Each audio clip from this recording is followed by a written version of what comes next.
everyone. Welcome back to Relax with Animal Facts.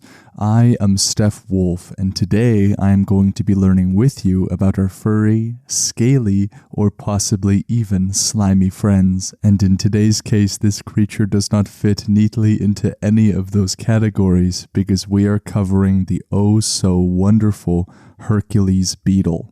This, of course, is a very special listener episode dedicated to Megan and Scout. Thank you both for taking the time to write in your suggestions, and I hope you enjoy your very own episode. For how to request an animal and for all of the facts that were used in this episode, that information is immediately available in the description or the show notes of this episode, but I will also go over it at the end of the episode as well. If you love the show and want to support it, all while getting access to exclusive episodes and intro-free episodes, you can go to patreon.com/relaxwithanimalfacts or just click the Patreon link in the description below. For only $1 a month, you can get access to all of these things and more. And now we are going to begin to wind down. As always, I have 3 exhortations for you. The first thing I encourage you to do is to put on your favorite pair of hiking shoes. We are certainly going to be needing that where we are going today. And the second thing is to notice perhaps where we are carrying some tension. Throughout the day, we might be shrugging our shoulders or tensing our hands. Now, everyone is different in this regard in terms of where they carry tension, but the exhortation is the same nonetheless. Try to picture maybe Jell-O and do your best to impersonate it. Relax whatever it is that is tensing for you. Relaxing is much easier when we are not stiff as a board. And the last thing I ask is to give your mind permission to wander and journey with me into the Brazilian Amazon where the Hercules Beetle resides.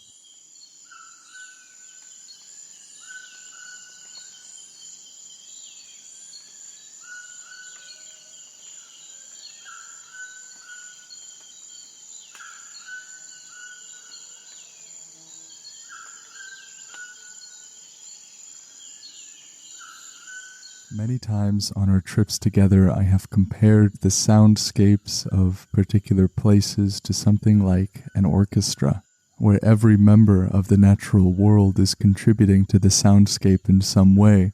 Some are on the strings, some are on percussion, some are on wind. But here in the Amazon, I am hard-pressed to think of any other environment that has more players in the orchestra than this one.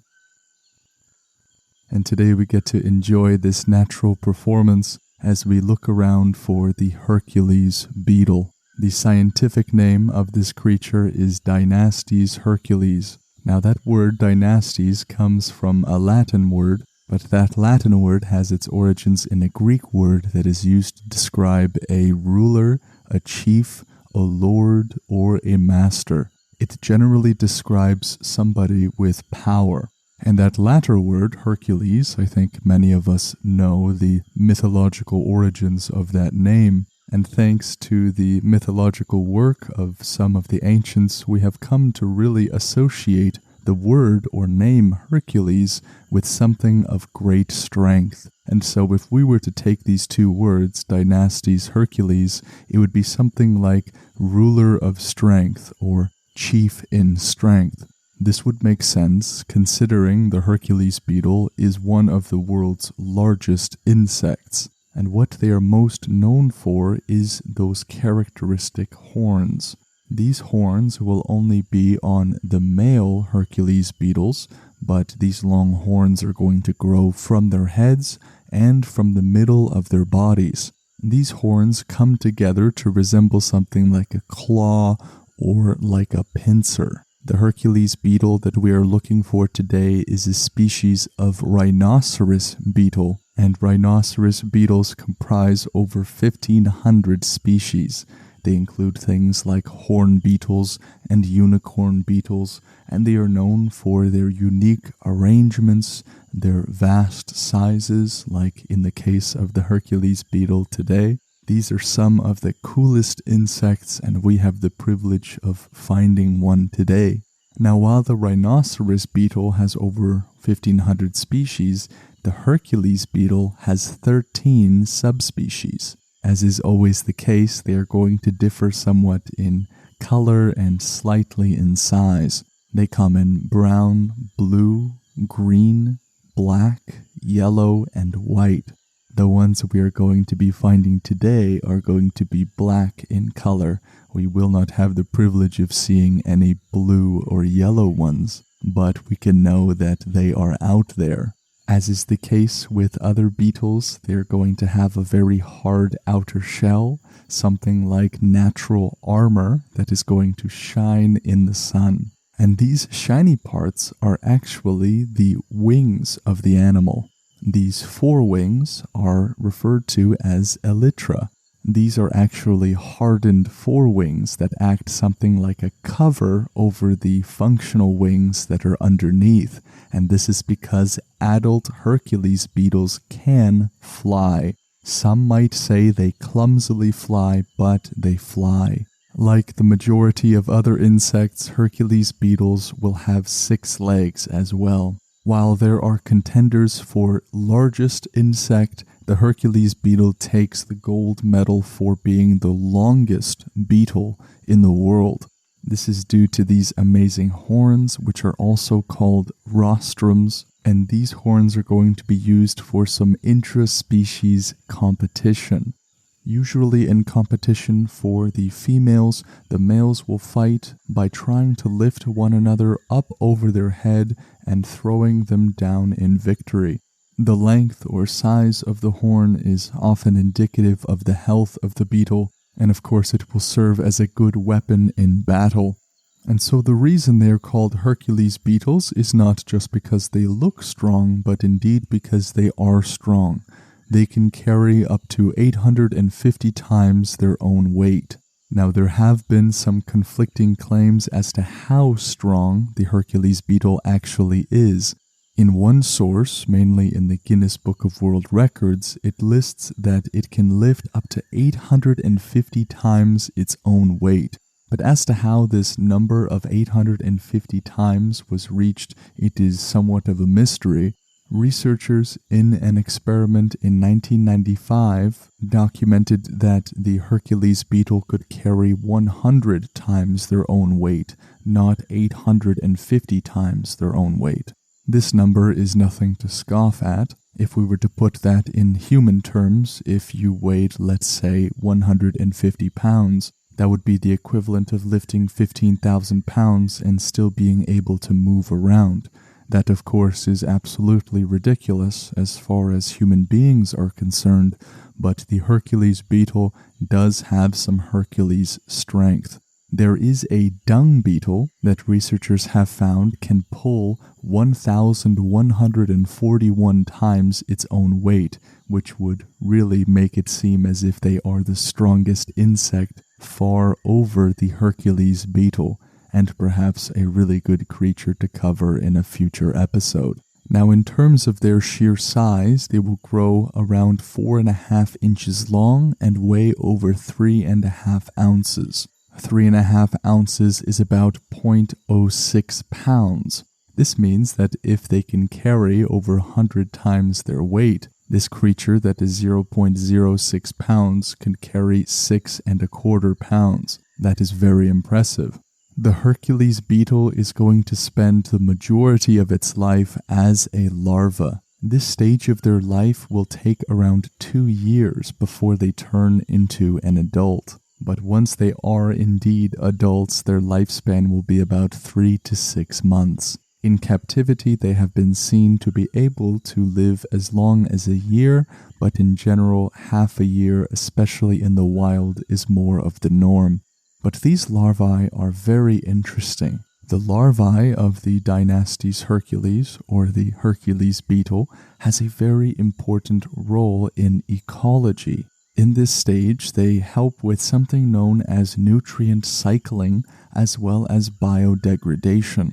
Basically, these larvae feed on decaying wood and act something like a recycling unit in the wild. And so even though they spend the majority of their life in this larva state, They are in no way inactive as regards their ecological role. They contribute much to their environment even if they are not adults walking around. And I have also realized that we did not cover why we are here in Brazil to begin with. Well, we could have been in many other places in South America, for example, but I figured we hadn't been to the Amazon in quite a while. But there are Hercules beetles that are native to the Lesser Antilles, Trinidad, Tobago, the east and west of the Andes, and as well as tropical forests of Central and South America. And so we could have gone somewhere else if we wanted to. One interesting fact about the Hercules beetle is that they are nocturnal. This means they will be awake and eating, feeding during the night time as opposed to being diurnal or feeding during the daytime. And here in the Amazon, we are in a very humid environment. And one strange or unique thing about the Hercules beetle is that it changes color depending on whether it is in a humid or dry environment. This of course depends on the start color of the beetle, but some of these will turn from, let's say, a greenish or yellow color to a black color when it is humid. As to why exactly this happens, researchers seem to shrug their shoulders here. And I love when scientists do that because it is quite exciting for all of you future animal researchers just how many more mysteries there are to solve. Here is something of a mystery to me. It is that they are harmless. We have talked much about the Herculean strength of this beetle, of those intimidating horns that they have, and all of those things are true, but they are certainly not aggressive and indeed totally harmless to us. They might not be harmless to each other or to other small insects, but to us they pose no threat. They do not really bite, they don't sting in any way, but that doesn't mean picking it up is all that great of an idea.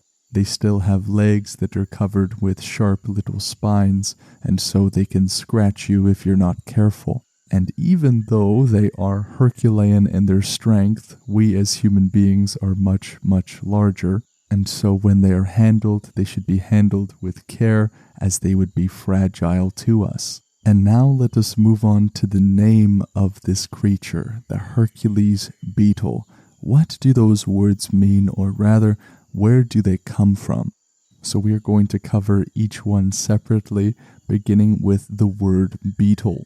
It seems to come from an Old English word that meant something like little biter or biting insect, and it has its derivation from a Germanic word that refers to biting. Unfortunately, that is as far as it goes. I could not find anything in Latin or Greek that relate to this word, and sometimes that is simply the way etymology goes. And now Hercules. Perhaps not so much the word, but rather the name. Hercules is of course that distinct Greek hero who is the son of Zeus and Alcmene, and he was worshipped by the Romans as a god of strength. And the name Hercules in the Greek is Heracles, which means the glory of Hera.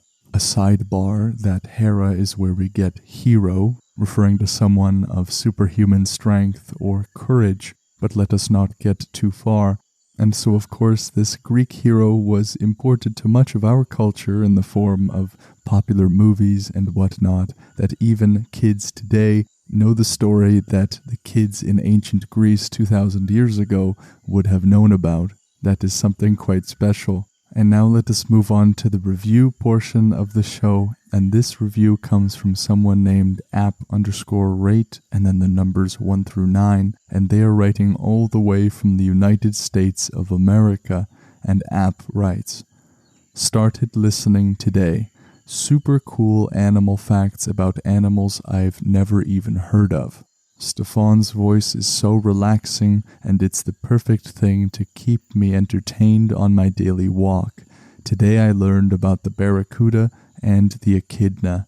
I can't wait for more animals." Thank you, Ab, for leaving such a wonderful review. I'm so glad that you are now a part of what makes the show so great, as are all of you listening. It's always so cool when someone finds the podcast for the first time and leaves a review like this. I am glad to be a part of your Daily Walks app, and I look forward to having you learn right along with me about all of the future animals.